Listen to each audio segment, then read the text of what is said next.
If you look at the Middle East, their cultures have arisen on the backs of the petrodollar, right?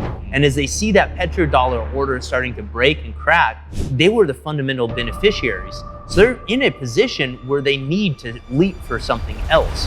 We saw that one video of just that giant, cement truck running over all those Bitcoin miners. And then a bunch of Bitcoin miners in Russia got seized from another company as well. So do you think that they potentially were just using that as like a way to almost confiscate miners and then mine it for the government? I think it's all bets are off. It's just basically, how does everybody get as much of their hands on Bitcoin as possible? It is in nobody's best interest to speak openly about what you're doing, unless you're just trying to win and dominate, like maybe a Donald Trump. Bitcoin adoption is kind of like an iceberg, right? We're just seeing the top of it. But really what's under the water is really what's driving the price action. The fact that ETFs now exist means that Wall Street now gets to come in and start to play with Bitcoin in a way they've not been able to. So I think typical TradFi games are going to play themselves out here. Now, what I know about the human species is it doesn't matter if you're a DeFi degen or a TradFi degen, you're still driven by greed. So I think that the lessons that we all learned, being in the Bitcoin industry with the FTX blow up and stuff, those weren't learned by TradFi. My working thesis at this point is TradFi plays some games that we're not even aware of right now, and that winds up being the blow-off top destroyer for this cycle, and then we've got another 4 years before it picks back up again. There's no way to avoid being a trader as a Bitcoin miner. Somebody somewhere has to make a decision when to sell Bitcoin, and that decision ultimately comes down to, hey, what do you think of the chart right now, right? Bing bong. We are live here in Medellin, Colombia, here with the man, the myth, the legend, Kent Halliburton of Sazmining. But Kent, before we get started on anything, I want to talk to you about the hash wars that are potentially about to break out now. We've got the Kingdom of Bhutan. We've got El Salvador openly mining Bitcoin.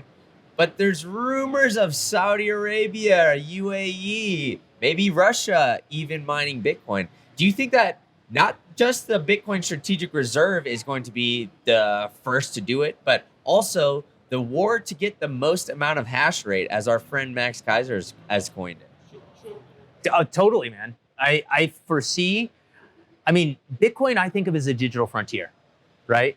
And that means there's just this mad land rush that's going on. Right now, I think it's covert. I think the Strategic Bitcoin Reserve is going to push that into overdrive. I do perceive it's going to happen. It's not a matter of if, but when. But I think the hash rate wars are also a part of that land rush that we're seeing. The ones that you didn't mention that are already on there are China, right? Yeah. They banned it, and there's still 20% of the hash rate that's coming from China, right? So Russia just unbanned Bitcoin mining. I think they called it crypto mining, but it's Bitcoin mining. I think it's all bets are off. It's just basically, how does everybody get as much of their hands on Bitcoin as possible? That's the game plan. Yeah, and it's interesting because everybody seems to be on the search for, cheaper energy, but China confiscated a bunch of Bitcoin miners, and we don't really know what happened to them. Maybe we saw that one video of just that giant, cement truck running over all those Bitcoin miners, and then a bunch of Bitcoin miners in Russia got seized from another company as well. So do you think that they potentially were just using that as like a way to almost confiscate miners and then mine it for the government, like under the table? The incentive is there, right? So can I say that it happened? No. Can I say it didn't happen? Also no. I will say a personal experience that we've had, not personal, but an experience that we had in Paraguay, right? There was genuinely this thing, and it got misinterpreted on Twitter, but we're mining there in Paraguay, and there genuinely was like a lot of illegal mining. And what is illegal mining? It means like literally you're throwing a pair of jumper cables on the electric grid and using that electricity directly without paying it. It's stealing electricity, right? Yeah. So the government cracked down. When they cracked down, they found these mining farms that were illegally plugged into the grid, right? Not literally jumper cables, but you get my drift. Yeah. But they're illegally stealing this electricity. They came in and they confiscated all these mining rigs. Those mining rigs never showed back up on the market. Yeah, where are they? I feel like those things are just like, it happens so often. Yes. Where we hear about it, and then because it's the internet, you hear about it on Twitter or something, and it's like, all right, where did these Bitcoin miners go? And they're just poof, gone, like Puff the Magic Dragon. You see everything pop off, and then it's all of a sudden gone. So that makes me believe that some of these countries are just secretly mining Bitcoin. But with that, do you think that there's, I mean, a way that the United States could be potentially doing it? I know we had, maybe it was the city of Fort Worth that started doing it inside their city council building or something along those lines. But would the United States do it? And do you think that the United States would do it in a sense where they would try to do it secretly, like potentially some of these other countries are doing? Well, I think we have a very unique moment in time with Donald Trump becoming president. There's a lot I think we've all learned about his character, but losing is not something he deals with well. I think that is a very true statement. So as a result, I think that if he perceives, and that's my belief right now based on what he said in Nashville and across, the campaign trail that he was on, that he wants to win at this too, he's not going to sit back and let this ride. Now, what does that mean? What does he actually do? I have no idea. But I mean, let's say there's a lot of talk about getting nuclear reactors going in the US. Let's say he says, okay, we're going to get nuclear reactors going and we're going to backstop it with Bitcoin mining to help pay for these nuclear reactors. That could be a plausible way that he helps to spin things up more quickly and finance and pay for it, right? I mean, who knows? I'm literally just throwing something that just came to mind right off the top of my head out here, but we don't know how it's going to play out. What we know is he doesn't like to lose. He supports Bitcoin, and there's a lot of energy that we're not totally accessing and developing in the US right now that we need to if we're going to win at the Bitcoin hash wars. Yeah, and I mean, I think it's interesting, the way he's looking at green energy. He's like, all right, well, why would we want a tank that's, green energy if we're just getting blown to smithereens, essentially? I think, just tongue in cheek, that's essentially what he said. And the way he looks at energy, right? Drill, baby, drill. It seems like he wants the US to be more of an energy dense country. So Bitcoin almost goes hand in hand with that. So I imagine that it's going to be a part of it. And I know a lot of Bitcoin miners have met with Trump previously, right before he got elected. And, we're recording this on the 17th. So 3 days in before 3 days, we get to find out. Yeah. So 3 days, we get to see what actually happens. So, I mean, I definitely think I'm bullish here going forward on what it is. I'm not sure where mining really fits in with his plan yet. And I don't even think he knows just yet. And so is there something that you fear about this potential administration coming in with, a lot of unknown coming in? Because the previous administration obviously was very anti-Bitcoin, very pro-green energy, right? Bitcoin mining was killing the environment. It was boiling the oceans. You name the FUD that they were throwing around. This one seems to be, as in Donald Trump, seems to be more pro-Bitcoin, but he also seems to be, still in the learning curve a little bit. Yeah, I think everything he said there is right. I mean, we know that he doesn't want to develop more government. We know he supports Bitcoin, and he wants to win at this game. So how does that play out? Again, I don't really know. And I know that I want to do more mining in the US as a result, right? We have operations in the US, Paraguay, Norway right now. Now, that was strategic because the trajectory of the US was different until he was elected. And that trajectory, I just didn't like the outlook for continuing to mine in the US. So I was not looking to put more resources into mining in the US. Now with this change, I'm thinking the exact opposite. I'm thinking, hey, look, there's more favorable conditions. I would rather do it. In fact, I think I heard one of the big miners, Hive, I believe, so speculative, I didn't go read and research myself, but makes sense. They cited moving to the US recently because of favorable market conditions. So capital is looking to come in based already on what Trump has said and done. But to your point, does he really know what he's going to do at this point? I doubt it. Yeah. And I think it's interesting. I mean, I think he has a lot of smart people in his corner. And I think that's a Donald Trump superpower that he's been able to do, because obviously to build the empire that he has, he's had to put the right people in the right positions. And I think he's been able to do that very successfully. So I think it's going to be interesting to see how it plays out. But I want to get into the Kingdom of Bhutan and some of these other countries that we know and that are openly mining Bitcoin. To be honest with you, I had zero clue where or if the Kingdom of Bhutan even existed before they announced that they were mining. And I think it even came out in like the Celsius lawsuit or something like that, where they were holding Bitcoin, but and because that lawsuit came out, that's how it was found that they were actually doing it. So, long-winded answer to say, do you think a lot more smaller countries are mining and utilizing Bitcoin to try to I guess, like elevate themselves after seeing the success that's happened in El Salvador, or maybe even been doing it longer than them in the first place? Yeah, listen, I'm an incentive maximalist, right? So I like to follow incentives to what their natural conclusions are. It is in nobody's best interest to speak openly about what you're doing unless you're just trying to win and dominate, like maybe a Donald Trump, right? Like I could see him actually being very public about what's going on because almost everybody else sees the game theory as the more I talk about it, the more other people are going to go buy it before I can get my hands on it, and that's going to push the price up. So I think there's a vested interest in being silent actually here. So my suspicion is that there's a lot more of everything going on than any of us really know. It's kind of like Bitcoin adoption is kind of like an iceberg, right? We're just seeing the top of it. But really what's under the water is really what's driving the price action. Yeah, so that's where I want to get into a lot of these more energy dense countries like the Middle East, the BRICS countries. Do you think, I mean, they've already talked about potentially building some sort of cryptocurrency. I believe like Iran and Turkey have approved for international trade using Bitcoin and other cryptos. Do you think that they are going to be some of the leaders when it comes to Bitcoin mining just because of the energy denseness of their countries, or and kind of like the resistance to the dollar, it seems? Yeah, I think the Middle East is, of the places you talked, I would say is the most likely target from where I sit. Again, going back to incentives, right? If you look at the Middle East, their cultures have arisen on the backs of the petrodollar, right?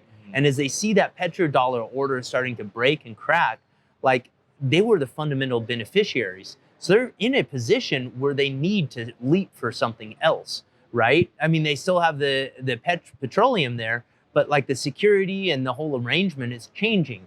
So it makes sense that they'd be sort of in a place where they would leap for it. They've got the cheap energy there, and they can develop a lot of hash rate with that on the back of that incentive. So that's to me where I see the most interesting play coming is sort of the Middle East, whether it's Saudi Arabia, Dubai, UAE, like all that area to me is the most likely target because they're culturally very different and distinct. Yeah, so now I want to get into a little tinfoil hat with you. I know we've kind of started off with that in a sense, but the way that my mind works with this energy stuff is what we've seen basically historically is wars over energy. So is there a world where we start to see wars over potentially hash rate?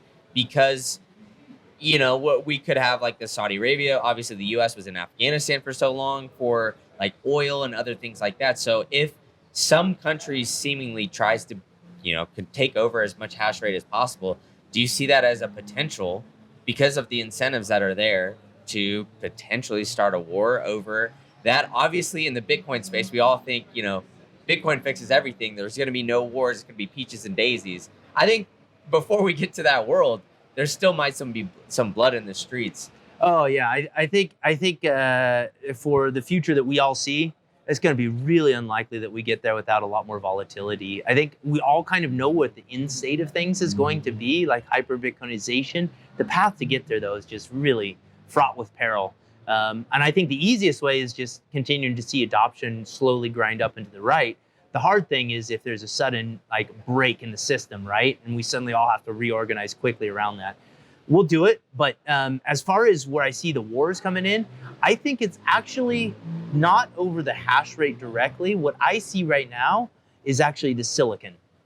And the silicon, because there's layers of pent-up demand for that silicon. So I think the silicon supply chain is where the wars could happen. Like, for instance, there's a lot of silicon that's made in Taiwan, right? And Taiwan and China, there's this weird dance that's going on there right now. So I could see fighting over that silicon supply being a catalyst for war, right? But I think in general, and I know this is something else that's going on, like the US is trying to reshore silicon production and chip production locally. But I think that the more that we get silicon production distributed across the globe, I think the actual I think that as a civilization we'll be more safe from that particular vector. Because if you want to control hash rate right now, you can go for the silicon manufacturing facilities. Yeah, that's pretty interesting that you're bringing that up, because I wanted to talk about that as well, because it seems Bitcoin miners, semiconductors, all that are pretty centralized where they're manufactured. Yeah, it's a problem. And is that a huge risk? Absolutely. I see it as a huge risk because it's too much concentration of power, right? And if you're just manufacturing all the silicon in one place, and we've seen when power gets overly concentrated, that really brings out the worst in people, right? So I don't like it. I'm glad that we're starting to reshore and bring some into the U.S. And I think the sooner that's done, the better we all are. Yeah, so with that, right, it's not just the Bitcoin miners, right? It seems like the semiconductor chips, the silicon, and everything along those lines. Why do you think China has had such leaps and bounds head start over the US, over everybody else from just manufacturing? Has it been demand? Has it been desire? Because obviously the demand is there, right? Is it an issue where the US just doesn't have the capability to manufacture something like that? Like where's the disconnect? Why are we so far behind?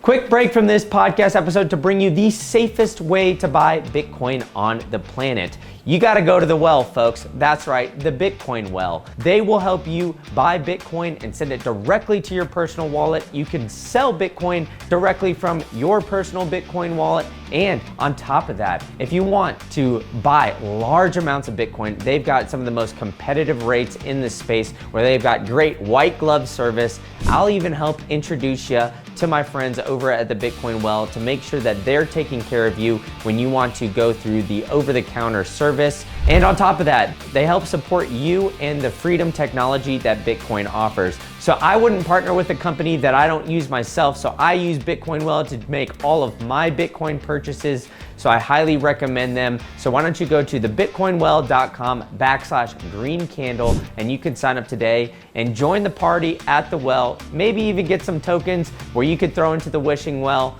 and potentially win some free sats as well. Enough from me. Let's get back to the show. That's a great question. I don't know that I've got a good answer, but what comes to my mind is it sort of falls in the category like the Triffin dilemma, right? Because we have the global reserve dollar, it has incentivized us to outshore manufacturing, right? And that has to do with labor costs being cheaper elsewhere, and dollar demand being offshore. So I don't know exactly how this dynamic came up to why we have so much of our silicon production located in antagonistic countries. Not healthy, not good. It's why it's being reshored. But yeah, we are where we are. Yeah, 100%. And it seems like a lot of, it's not just like Bitcoin miners, No. right? It's like all our computers, like a lot of Like things. AI is pushing it too, right? Yeah, and I think recently somebody was just telling me that new AI was just developed by China just shortly after ChatGPT that's allegedly 10 times faster and 10 times more efficient. So it seems like that's going to be kind of the wave with AI and kind of Bitcoin mining almost like intersecting. Do you see those worlds as, I guess, similar and in a sense kind of driving each other up, whether it's AI data centers being paired, or how do you see that as somebody in the neck of that industry? Yeah, that's a really interesting question. I think it's easy from the outside to see them as more synergistic than I actually think they are. I think there's overlaps of synergy, and I'll try to break it down as simply as I can. But one thing I think that's been mistaken is that AI data centers are the same as Bitcoin mining data centers. Bitcoin mining data centers are a lot more primitive in terms of needs versus AI data centers. You know, they need to be spit polished. The uptimes need to be like absolute. It doesn't have to be with Bitcoin mining. And so people cut costs by reducing the infrastructure costs for Bitcoin mining. So I don't think that they can be, the Bitcoin mines can be repurposed very well. However, what Bitcoin miners do have that AI data centers want is cheap power agreements. Yeah. And that's the real value that I think is coming from the Bitcoin miners is I think that AI companies could buy out Bitcoin miners or buy out facilities, just tear them down, get rid of them, rebuild what they want. But ultimately having that cheap power is what's going to drive that behavior. So that's what I see happening there. And then on the application side, so actually Bitcoin being out in the environment, I think it's a natural fit that as AI we allow it, this is naturally going to happen, to become more autonomous in our lives. It is naturally going to mean that we're going to be using more Bitcoin for those AI transactions. Not we, the AI agents between each other are going to use it because it's the only digital form of money that exists on the internet that is not being debased, right? And that everybody can sort of trust as being relatively stable and free. So I don't know how this all plays out, man, but those are the kind of the two overlaps. Bitcoin miners have got cheap electricity that AI wants, and I think AI is going to want to use Bitcoin for transactions. Yeah, so there's been a big FUD argument started lately about quantum computing. So I'm Oh, my curious. favorite. I'm curious as a Bitcoin miner, your thoughts on that. Like, is quantum computing going to be the end? Like, right, all Bitcoin mining is just going to be completely easy because quantum computing's coming. I mean, pack it up, man. We've already lost, right? Yeah, game over. Game over. What are we doing here, bud? Yeah. No, I the way I look at it is, I think first of all, quantum computing is, it seems like almost magical technology, right? Like we really don't understand what the bleep is happening there, right? Yeah. But what I see happening is everybody's fixated on Bitcoin, but Bitcoin is what, a $2 trillion asset? Like how big is the economy running on the internet, right? Like we're talking about HTTPS being destroyed, right? How are we going to have internet browsers? Like if we're really breaking encryption, like is Bitcoin the only thing that's a worry? I think it's easy to focus on it, is what I'm saying. But the other part is people, I think, confuse encryption for Bitcoin. And what I mean by that is SHA-256 is the encryption protocol. That is a part of Bitcoin. That is not Bitcoin itself, right? That's just the encryption side of it. That SHA-256 protocol can be replaced. We can fork the network and upgrade the encryption technology and make it quantum proof. You know, that already exists. So it doesn't seem hard to me that we can get around this. Yeah, I mean, and it definitely seems like that's just like the overall narrative. I've heard the other one where it's like, all right, what happens if the internet goes down? And I'm like, buddy, if the internet goes down, Bitcoin's going to be the last of your worries. You can't access your bank account. Like, I mean, 96%, I believe, or maybe 90% of the quote unquote dollars in circulation are not printed right now. Yeah. So you would have 10% of the overall money supply if we just went to cash. We have so much debt right now. That's like, there's no way that would ever happen. So Bitcoin in general, I mean, you know, we live in an online world, as you're saying. So, but I want to get back to that, back to the AI and the AI agents, kind of like the use of both of those things, because it's two very rapidly developing industries. But you brought up the internet. One thing that I think is very interesting that I saw recently is that the adoption of internet was the fastest of any new technology next to Bitcoin, because Bitcoin now is being adopted by more people than the internet was. And people always compare the two. Now, with the development that we're seeing, we're hitting an all-time high today, over 100K. Gradually, then suddenly, is this how you see it playing out, where now you're going to need some sort of Bitcoin mining strategy, business corporation strategy with Bitcoin? You know, nation states are going to need some sort of Bitcoin strategy. Like, are we here? Did we make it? Is everything about to take over? Oh man, I was just talking to somebody recently about this, and I think what you're pointing to is, hey, is the Bitcoin cycle dead? Are we launching? Did we hit escape velocity? And my belief is not this cycle. I think it's very possible next cycle though. Now, why I say not this cycle is because for me, the fact that ETFs now exist means that Wall Street now gets to come in and start to play with Bitcoin in a way they've not been able to. So I think typical TradFi games are going to play themselves out here. Now, what I know about the human species is it doesn't matter if you're a DeFi degen or a TradFi degen, you're still driven by greed. So I think that the lessons that we all learned being in the Bitcoin industry with the FTX blow up and stuff, those weren't learned by TradFi.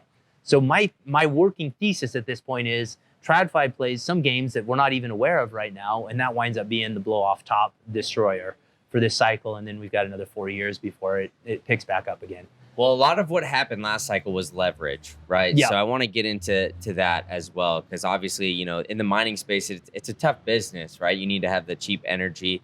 Last cycle, it seemed like a lot of Bitcoin miners were borrowing against their miners, which depreciate to, you know, buy more, and then everything just crashed, right? Yeah, that's what happened. Now, do you believe in the Bitcoin halving cycle being a huge, significant driver on the price?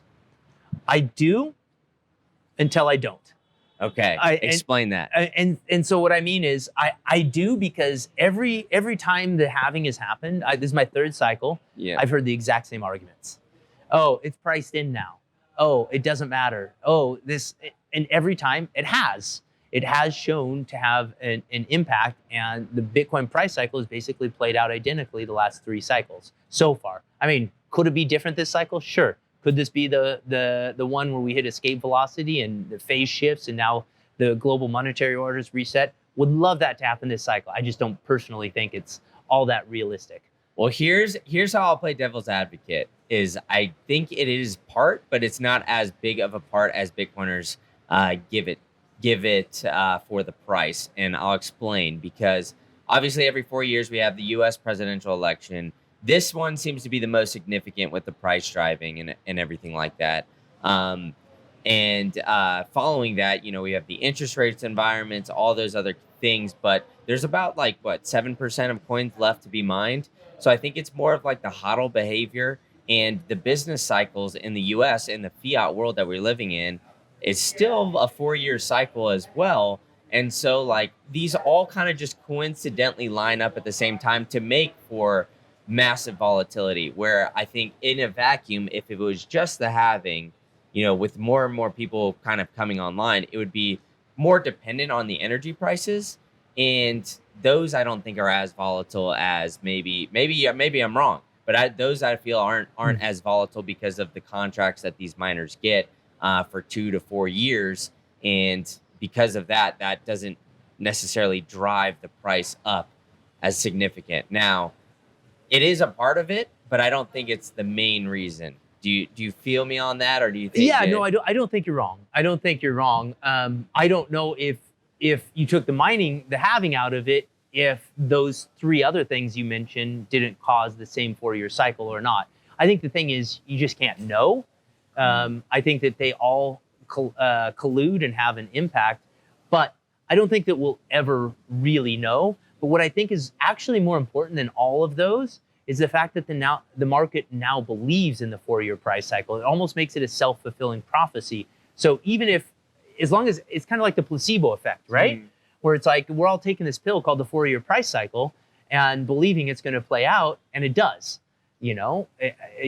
What's creating what here? I don't know. Yeah, and it seems like that's going to be the tide that shifts. Now, you brought up, maybe it was pre-show, but we talked a little bit about the energy markets and kind of how that's developing. Nuclear seems to be the hot button topic. I think even Trump has brought up nuclear as something that he really wants to look into. I believe. Now, is that going to be the next game changer when it comes to Bitcoin mining, just in general, just because of how much energy is left on the table currently in the nuclear industry? Okay, so you've discovered Bitcoin and are on the path to financial self-sovereignty. But simply holding Bitcoin is not enough. You need to make sure that it's scored properly and you are in 100% control over all your assets. So sharing your keys with third parties and taking on that counterparty risk is not the answer. The answer is pure and simple. It's uncompromising self-custody, and there's no better way to do it than the Bitcoin way. They've got over 25 years of cybersecurity experience, and their team of experts can help you properly self-custody your Bitcoin, secure your digital life, configure your privacy phones, and even establish a Plan B residency if you're looking to do so. So I'm gonna help you guys out here and give you a free consultation if you take the first step and visit thebitcoinway.com/green candle, and you can check out the boys at the Bitcoin Way and see how they can help you become self-sovereign. Yes, I don't know on that either. So I love the idea of nuclear. And I think that the timeframes for execution on nuclear thus far have been far longer than anybody has thought, right? It seems like there's this growing swell of acceptance that we should do more nuclear, but how much time between the decision to say yes and the actual production of power is it, right? And that worries me, that time frame. Now, from Bitcoin mining, what I actually see 2 trends right now that I think are dominant in the Bitcoin mining space. One is immersion and hydro-cooled. It seems like there's pretty much acceptance that that's where the industry is going, and that means less maintenance on equipment and lower energy usage per terahash. The other one that I actually think is more fascinating is heat recovery. Now, why heat recovery is important is because heat can be sold, and that lowers your operational expense, which is really your electricity costs, right? So effectively, you can reduce the cost per kilowatt hour you're paying by selling heat. And I think that's going to force a new level of competition on the network, where at some point it could scale to the point where if you haven't figured out a way to monetize your heat, even if you've got low cost power, you simply can't be cheap enough to actually compete. Now, with the halving and everything going on, right? Well, I want to get into the business aspects of things, but do you think the personal mining is almost dead, like the at-home mining, unless you're using it for, like, say, a space heater? That's a great question. No. And the reason why I don't think it'll ever die is because there's always the tinker in the garage that wants to play with this and be hands-on. And I think that's absolutely necessary, because it's the tinker in the garage that creates the 0 to 1 invention that ultimately scales and helps us all. I'm absolutely convinced of that. So I never want to see it die. And at the same time, I don't think it's going to be economically feasible very much longer. In fact, I debate even if the heaters are going to work long term because of just the cost of the silicon, the equipment, how much energy is being used. I mean, maybe it does, but there's a kind of a last mile connectivity issue there, because if your heater is not connected to your Wi-Fi, how are you getting credit for the mining rewards, right? So like, and we all know our devices go on and offline all the time, right? So how do you keep that consistent? I don't know. Those issues can be solved. I'm not saying they won't, but for me, it's more fundamental that we figure out how to mine profitably to keep it going longer term. And that to me means still data centers. I don't see how you can't get cheap enough power any other way. Yeah, 100%. And now with this development, right, with Bitcoin hitting 100K, it seemed like last cycle there was a lot of just countries not really embracing Bitcoin, whether it was Bitcoin mining, something along those lines. They were essentially saying, hey, you know what, you can't do this here. Now it seems like the tides are shifting with 25 different countries looking at potential for a Bitcoin strategic reserve. Obviously, Bitcoin mining plays a part in that. Now, with your discussions with everything, have you seen it now after a couple cycles in get a little bit easier to have those discussions, whether it's with energy companies or governments or whatever, to potentially build a site in a different area? Like, does that not worry you as much anymore? Worries me less, for sure.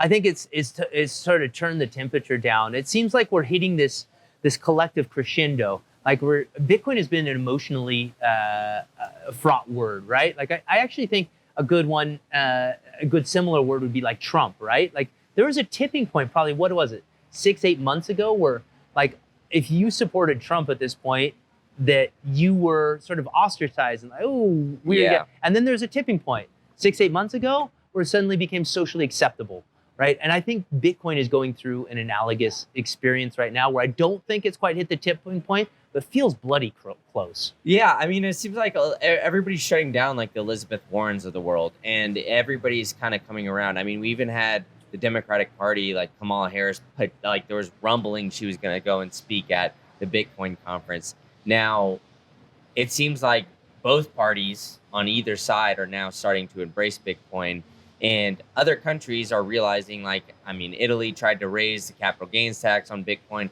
They backed off. Everybody that's doing something negative towards Bitcoin backs off within a month. So it seems like everywhere is just saying like, hey, the incentives are basically the people want it. And if you guys are going to be anti-Bitcoin, maybe anti-crypto to a certain extent too, everybody else is going to move and go to places that are more friendly. So, you know, as having mines in different places such as Paraguay and Norway, like, how are you looking at potentially branching out to other, you know, areas for, you know, maybe other mining facilities? Are you looking at like the geopolitical risks, or now is that less of a factor? Yeah, I very much so. Yeah, still looking at that. I think of it more like how strong is the rule of law, right? That and is the rule of law in the favor of Bitcoin mining? Now, I think what you're saying is true. Like the adoption and the uptick, a lot of companies are sort of like forced to concede that, yes, I got to adapt to what my citizens want. And for me, actually, as you were saying that, I don't know if you've ever read the book, The Sovereign Individual. It's really been friggin' prophetic. It's probably, outside of all the Bitcoin literature I've read, it's probably been the most impactful book, not Bitcoin related, that I've read.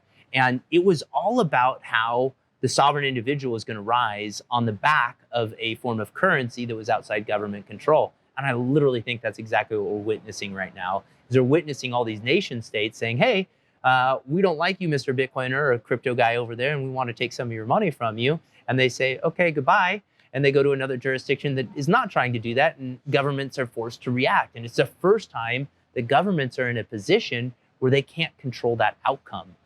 And so they're forced to redefine their calculus in the playbook that they've been using. I think that's ultimately a good thing for shifting the power between the individual and the state. Yeah, and I think, just highlighting an example here, Kent, you and I met in El Salvador, then we're now here in Colombia. I believe you live in South America somewhere, and I Peru. live in the United States. And so, we're meeting up in different countries, both of which where we don't live. And, that's just kind of, obviously for travel and whatnot, but it's kind of almost playing out a little bit of the sovereign individual. We're working in different areas of the world and not being bound to one specific place.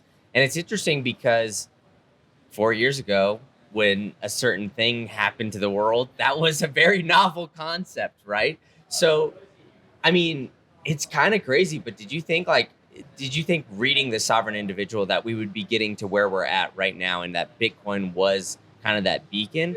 Or when you were initially reading it, were you just kind of thinking more on the freedom side of things and then Bitcoin was just secondary and then it kind of clicked later on?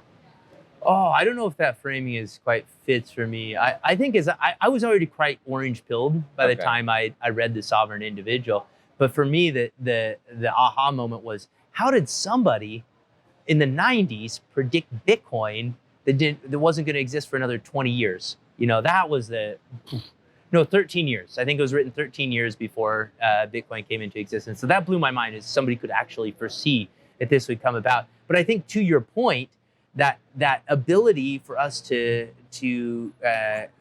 live and work where we want is really fundamental. So I was saying this pre-show, right? Like, where I discovered Bitcoin, oddly enough, I had some time and space in life. I was living in a house that I was renting in the Sacred Valley of Peru. And that's when I could stare at the white paper and all the things and like, oh, wait, I've been traveling a lot and it's been a pain in the arse to be able to get my money to actually live in all these places. And with Bitcoin, I can be totally outside the system. Yeah, I'm going to buy some of that just because it's going to make my life easier. Now, for me, that was the aha moment. So to see that actually now come into fruition for like more and more people, it's amazing. Yeah, it almost seems like a no-brainer. And but yeah, let's dive into that. So with utilizing your bank accounts and traveling around, did you ever have a situation, I guess, similar to what happened in Canada in 2020, where like people were shutting off the bank accounts or you lost access to your funds? Because it seems to be more common than people really, I guess, believe. I'm taking a quick break from this podcast to tell you guys about Unbank. Unbank is a Bitcoin exchange with a network of ATMs all over the United States in trusted places like Costco. So you could buy and sell Bitcoin while you're getting a double chunk chocolate cookie.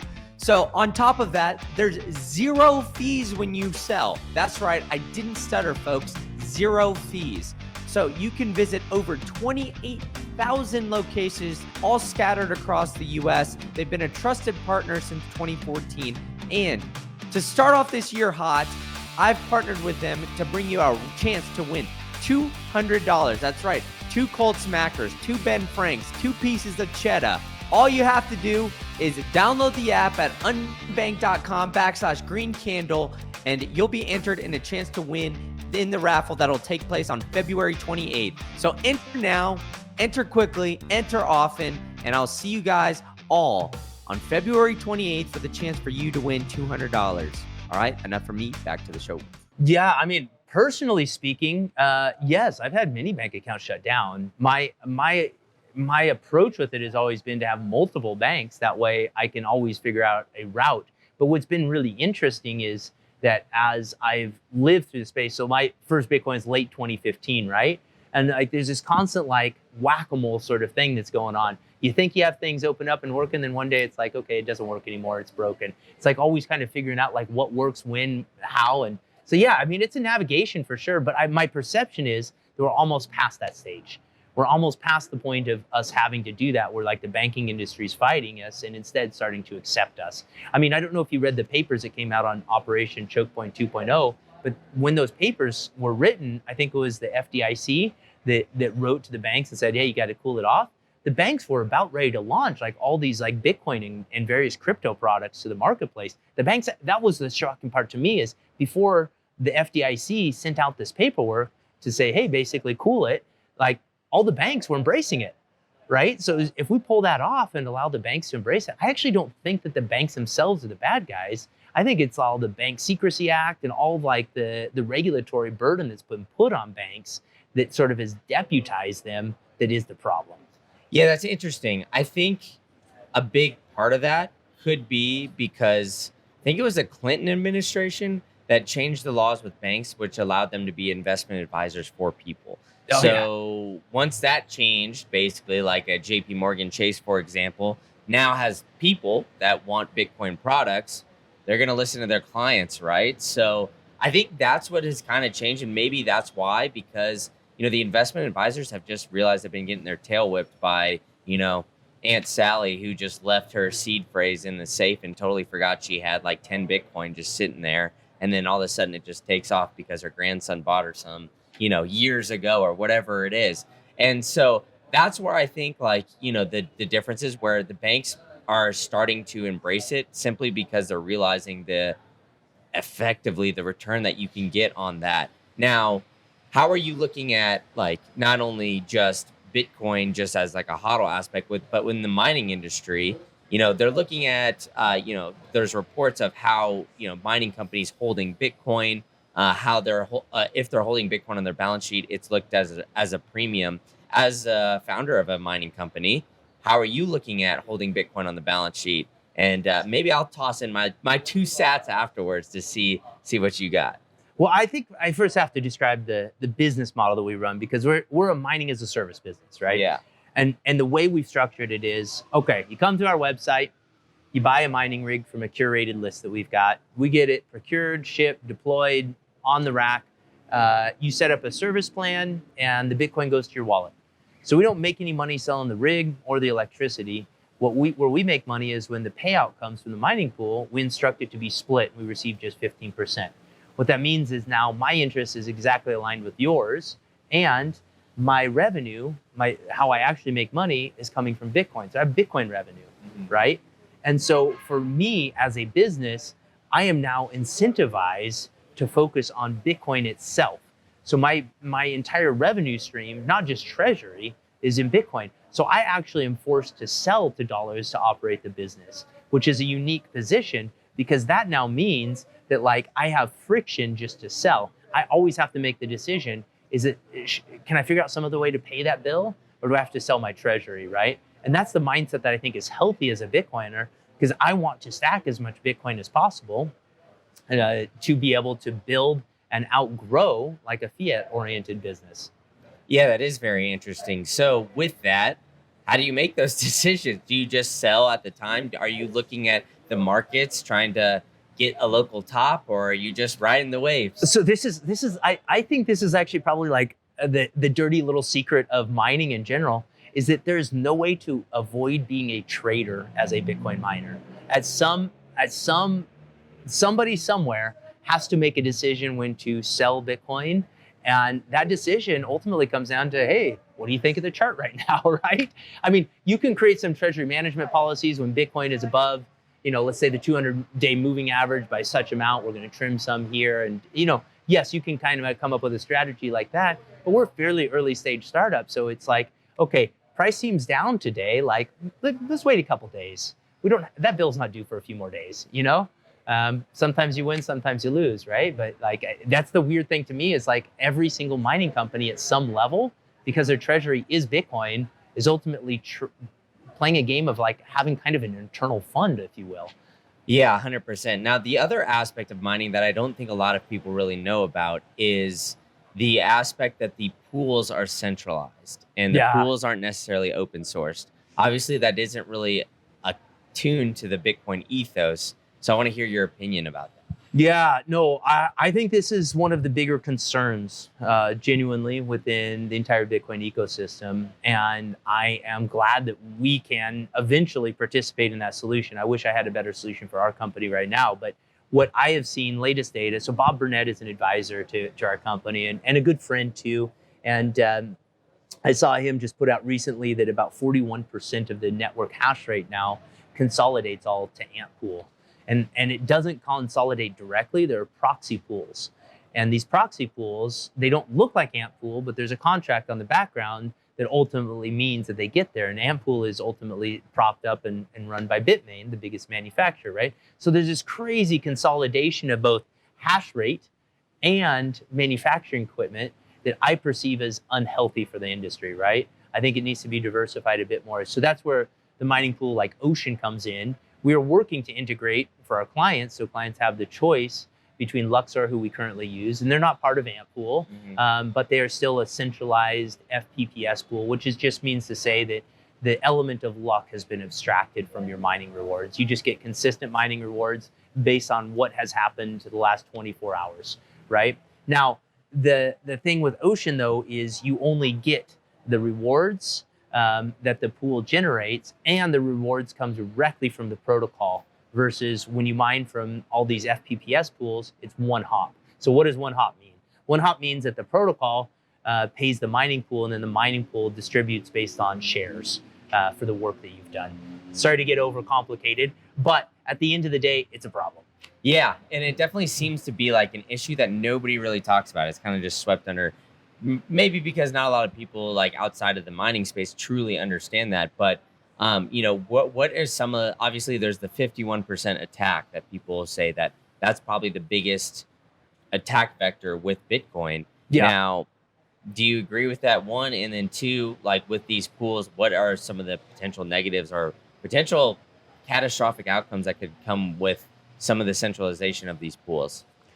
Yeah, I mean, you kind of have to play the game theory here. I think what worries me is not the actual, like, I'm not actually worried about Bitmain, right? The revenue comes from Bitcoin mining hardware and mining pool rewards, let's say.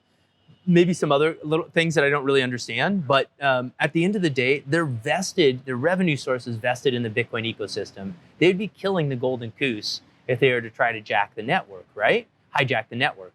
So from my vantage point, I'm not so worried about that. But what does worry me is what if suddenly the state of China comes in and says, hey, Bitmain, you're no longer in charge. We're taking the reins here, and we're going to do this. Like that, the state actor, a state attack, that's what worries me with the current setup and conditions. Good news is 41%, right? We're not 51%, so they cannot do that. And that gives us time to act, but that's also where I think we have sort of a moral obligation to get the hash rate more decentralized. Yeah, 100%. And I think that's going to be something that is coming soon, and something that more people are going to start to wake up to, especially during this cycle when we see other things come about. But with that, right, do you think that there's a potential of a nation state trying to get this 51% now with these hash wars we've been talking about from the beginning? Because it seems like the centralization is from the companies now, but countries got a lot more money than these companies, so they could really just put a bunch of money behind it and potentially go for it that way. I mean, they could. The 51%. I don't know. I mean, the only way for me that I could see that logically happening is if they fully debased the currency, right? Which by debasing the currency, you're going to create higher priced Bitcoin, which is going to encourage more miners to come into the ecosystem. So there's this price hash rate demand reflexivity loop that I can't in my head see actually how that all plays out. But I think, will somebody simplistically say, yes, let's go for 51% hash rate? I think so. I think they'll try, but I think it'll be sort of like simple. Like, so one analogous thing that happens to me a lot in Bitcoin mining is a lot of people sort of newer to the space, they think, okay, cool, what if price goes up, right? Like, what does that do for my return with my Bitcoin mining investment? And I'll start to talk to them about it, and then I'll say, but that's only one factor. The difficulty or the hash rate, that's the other factor. And if you're not thinking of both together, you're actually missing out. Because although the price is, 100K right now, the hash rate is not the same as it was a year ago. So your rewards are not the same as when Bitcoin was, 30K this time last year? So your rewards are actually about the same as when they were 30K last year, even though the price has tripled, right? And so that's the thing, is like people are not keeping all the variables in mind. And I actually think that's Bitcoin's strength, is most people can focus on one variable at a time, not two. Yeah, so then with the halving, right? So I guess 100K Is it extremely profitable yet, or do we still have ways to go for the miners? One of the most crooked industries, most fiat industries there is the health insurance industry. Let's be honest, you don't even need health insurance. If you could find somebody that would help you find awesome doctors, negotiate your bills, and fund those bills through a peer-to-peer funding platform, would you take it? That sounds pretty appealing to me, and that's why I've joined forces with Crowd Health. Crowd Health is a place that you can do that all in one giant place. You can have a group of peers where they will help you find the best healthcare that you need. On top of all that, I can help get you a discount to get you on your feet and get everything started. You can use promo code GreenCandle for 3 months at $99. And with all of this, you will get the healthcare you need. You don't have to worry about going through to the doctor, negotiating, everything like that. Did you hit your deductible? Did you not? Is this insurance company going to cover this claim? Is it not? You don't have to worry about any of that stress. And you can just get Crowd Health behind you, where they can help you get the #1 place to have a health insurance alternative. To join the revolution, go to joincrowdhealth.com. Tell them that Green Candle sent you, and join me and the rest of the great Crowd Health users in this peer-to-peer funding platform. All right, enough for me. Let's get back to the show. Yeah, it's still not great. I mean, I think the simplistic metric that I like is hash price. Yeah. So hash price, I just looked at it. It's like 6 cents. It was 6 cents like the early part of last year. So is mining more profitable today than it was a year ago? The answer is no. Damn. Okay. So then we might be, well, hopefully then the Bitcoin price will obviously, do what it does this year, and everything will start. So right now it's not profitable, which is kind of surprising because. Oh, I didn't say not profitable. Well, I'm saying not as profitable. It's about the same profitability as this time last year. Okay. That's interesting. Well, Ken, you've lived a very interesting life. You hinted at it a little bit earlier about how you found out about Bitcoin when you were in Peru. So I want to hear, you sound like a well-traveled man. Where's your favorite place that you traveled? As we're sitting here in beautiful Medellin. Oh, let's get to know Ken now, man. Oh, God. So, yeah, my story is I worked in rooftop solar for about a decade. I was an executive there, and I had kind of an adventure in the early 1900s in my family, and I had his books, and they just inspired me as a kid. So I knew at some point I always wanted to go travel the world. So from 2014 to 2016, I threw on a backpack, and I saw a lot of the planet. I genuinely did. I think the places that stood out to me the most were the places that just had incredible raw beauty. And like Patagonia, Iceland, those are two of the places that really stuck out to me. Did you see the Northern Lights? I have not. And here's the really crazy part is we have a data center in Norway in the Arctic Circle where as we were turning it on and getting it live, the Arctic lights were going. That's so sick. I have a place that is like, I'm going to get there. You got to take a picture of that with the Northern Lights and the Bitcoin mining. That would be an electric picture to have, to say the very least. I think that would be so cool. Okay, so then favorite kind of food or dish that you've eaten anywhere? Is there any meal that stuck out to you? Oh, man. So along that sabbatical, right, I fell in love with a Portuguese woman and Bitcoin, right? So you only heard the Bitcoin part. So I wound up in Portugal starting in 2016. And I'm actually a Portuguese citizen now through marriage and living there, live the American dream in Portugal. But I would say the Portuguese food is the most underrated from an American perspective, and specifically bacalhau, which is salted codfish. And it sounds horrible when I describe it, but they make all sorts of dishes out of it. And once you acquire a taste for it, it's like, I crave it. Like genuinely, it's like probably the thing I miss the most in Peru is good Portuguese food. Really? That's interesting. Yeah, because when I went to Portugal for Madeira, the conference earlier this year, the dish that they recommended, I don't know if it's just a Madeira thing, but it was just basically like, I don't know, like a skewer full of beef. And I forgot what the name was, but it was delicious. And I was like, man, I ordered it like 2 or 3 times while I was out there for that 1 week. But yeah, I never tried the codfish. So I might have to go back to Portugal and try that. Okay, so most unusual thing that you've done in a different country. Like, for example, I went paragliding while I was here. I took surfing lessons in El Salvador. So what is something like that you've done that you could say that like stands out, one experience? I think the biggest experience was I attempted to summit Aconcagua.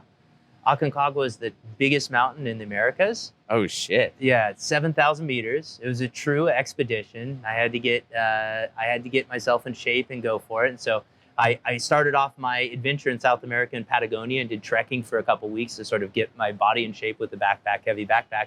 And then I was like 2 to 3 weeks like on the mountain, learning how to be a mountaineer and climb Aconcagua.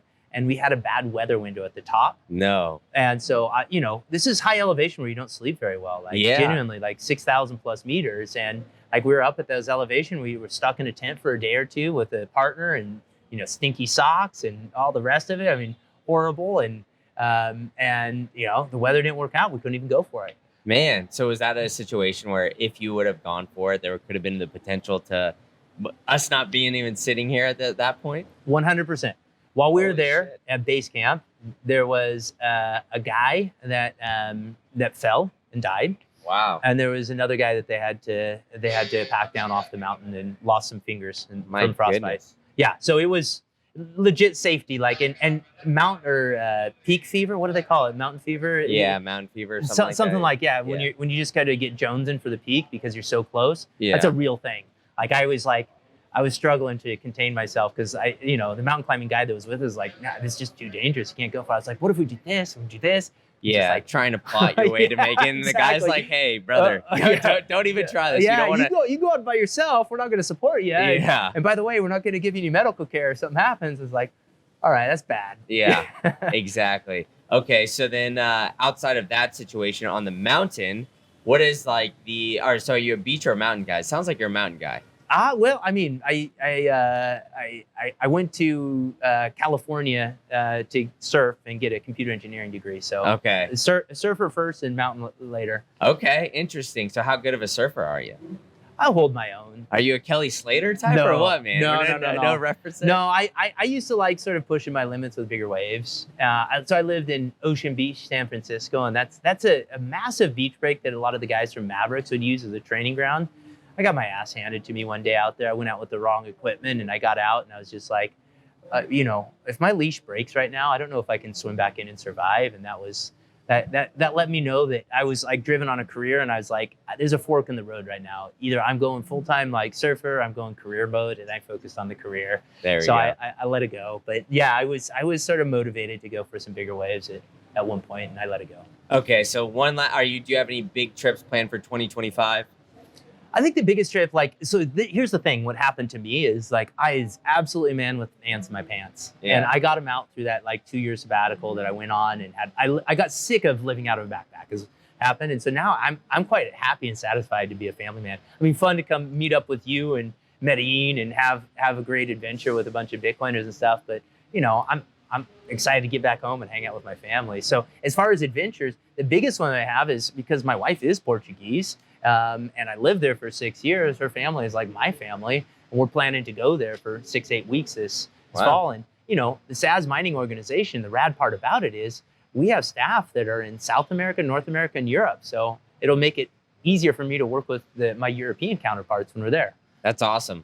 All right, well, yeah, you mentioned it. Tell us a little bit about Sazmining, what you guys got going on, and tell us about it. I mean, you mentioned it briefly, but why don't you dive into some details, maybe some big things you guys got going ahead this year as well? Yeah, so we got a different angle. I think that we're the first mining company to really focus on what Bitcoin mining is as a Bitcoiner. And so what that means is like making the user experience accessible as a Bitcoiner. And so what Bitcoin mining represents to me is actually the ultimate way to dollar cost average into a Bitcoin position. Because what you're doing is you're cycling fiat through a piece of mining equipment, your mining rig, and the electricity on a monthly basis, and you're getting Bitcoin out, right? So if you think about it, you've got 3 years on the low end of useful life out of your mining rig. What you're doing is with your hardware and that electricity, you're spreading it out over those 3 years, and you're continuously dollar cost averaging. What's beautiful about that though is you no longer have to think, right? You buy your mining rig, we get it deployed, you give us your Bitcoin address, you start getting the rewards, and you set up your service fee. Most people are using a credit card because they just want to cycle fiat into their Bitcoin position, right? And so as they're going through this process, they don't have to do anything. They just have to make sure their credit card keeps working and keeps paying for the electricity as it comes in. And we service and maintain the mining rig and take care of everything. Yeah, so that's great. So how is that? How has Sazmining been received by the Bitcoin community? Skeptically. Really? Why And so? deservedly so, right? I don't give any pushback on that from the community, because there's been a lot of companies. So we call ourselves Bitcoin mining as a service, and we're fundamentally different because we've built a software layer around what's been more traditional, which is hosting. So we've created like a Web 2 experience for this, and we've aligned incentives. Remember, like I mentioned, that splitting of the block reward.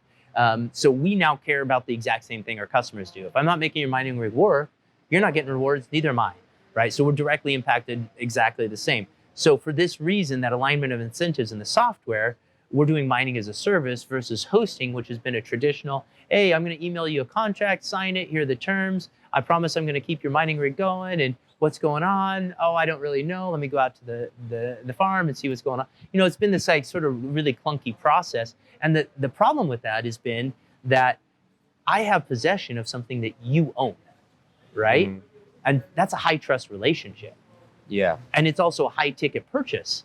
So if you really want to have the capital flow in from clients that want to take advantage of this, you've got to deliver value and be trustworthy.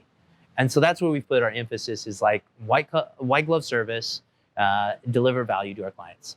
Yeah, that's great. So now if anybody wants to check out Sazmining, where can they go? Where can they figure out more about Sazmining, and where can they find out more about my man Kent Halliburton? Over there? Yeah. So Sazmining is sazmining.com. So go there, hit us up. We've got a chat bubble in the window. You can talk with our live agents. As far as me, at K Halliburton on Twitter, or X is the best place probably to reach me. DMs are open. Okay, awesome stuff. So I'll put all that in the show notes. And Ken, man, I look forward to hanging out with you more down here in Medellin, Colombia. So let's get after it, man. Yeah, thank you. Been fun. Thank you for tuning in to the latest episode of the State of Bitcoin podcast. If you really enjoyed this one, I've got another one cooking up for you. You can click that right here and you can go to the next episode, which is an absolute banger, where I'm bringing you only the latest and greatest guests. Or if you're looking for more macro related content, you could check out my other channel, Macro Insights Pod. I got it linked for you right here. So where I'm bringing you more about stocks, real estate, traditional finance stuff. So go ahead and check that out. And if you enjoyed this podcast, go ahead and hit that like, hit that subscribe button, and tell a friend to tell a friend. All right, enough from me. I'll see you at the next one.